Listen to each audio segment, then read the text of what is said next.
good afternoon, dear colleagues. My name is Francois Mach. I'm head of the cardiology department in Geneva, Switzerland. We are here in Paris for the 2019 ESC annual meeting. Today is Sunday, September 1st. And I'm going to talk to you a few minutes about ESC lipid guidelines from the previous one, 2016, and also from the new one that has just been released yesterday.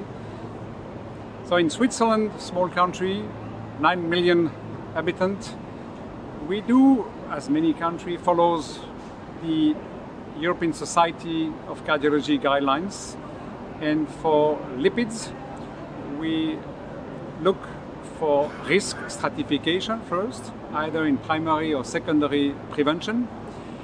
And then based on the category of risk, we try to implement and to reach as more patients as possible to the targets and the goals.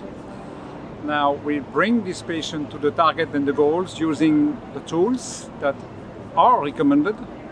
As you know, lifestyle advices, and if needed, drugs, and meaning lipid lowering drugs, mostly statins, and if needed, ezetimibe.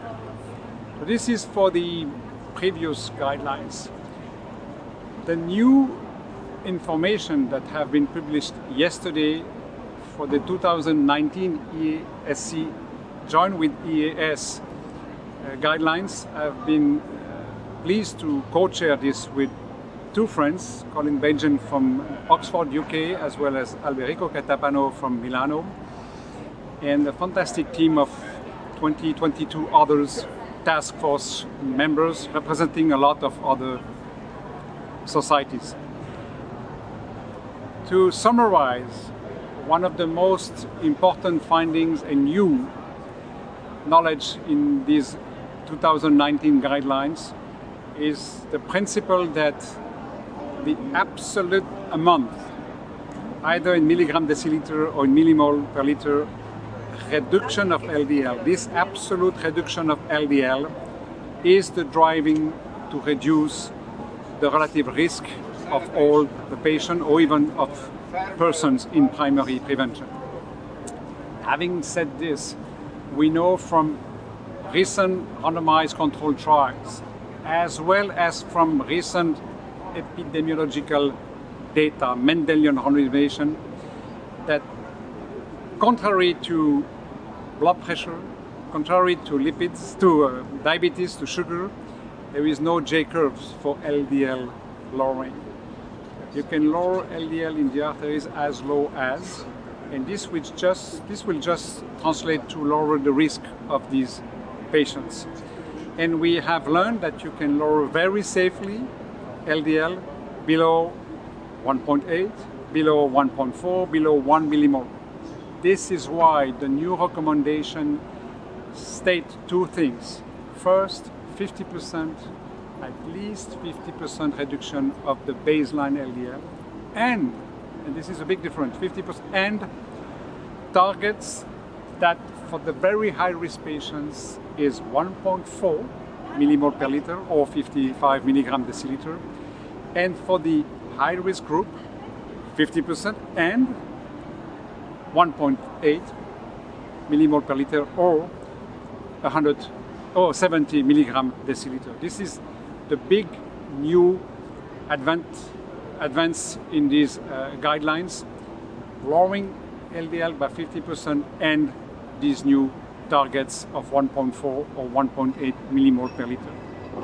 Now, having said this, how are we going to achieve this? We did not change the recommendation, which is the highest class, one level of evidence A for statins. Everybody should be on the highest statin dose to reach these goals and targets. Now, because it will be more difficult to bring 50% lower and these new lower targets, there will be a need to somehow do combined therapies with statin, and now it's mandatory in the new guidelines that if a patient is not at the goal or the target with the highest tolerated statin dose to add ezetimibe because of the trials, because it's very efficacious, it's without side effect, and it's also very cheap. Now, on a third line, still as a combination, if still patients need to lower even further to get to the goals and the target, not achieving this with high statin and ezetimibe, then they should be on PCSK9 inhibitors, either alirocumab or evolocumab. So this is one of the major new change in these guidelines. We do have also a lot of other classification for other subgroup of patients, for women, for the elderly, for CKD patients, as well as for patients after acute coronary syndromes, FH patients as well, high triglyceride.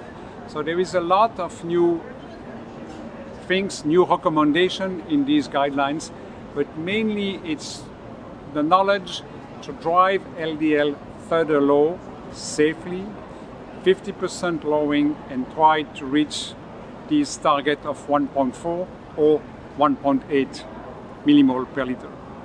Now, having said this, because of sake of time, I will just let you know that there will be new knowledge about these guidelines, about new trials in the Congress next year, which will be the annual EAS Congress 2020, which will be sitting in Geneva, Switzerland, my hometown, from May 31st to June 3rd, 2020, and we'll be welcome to have you all there in Geneva.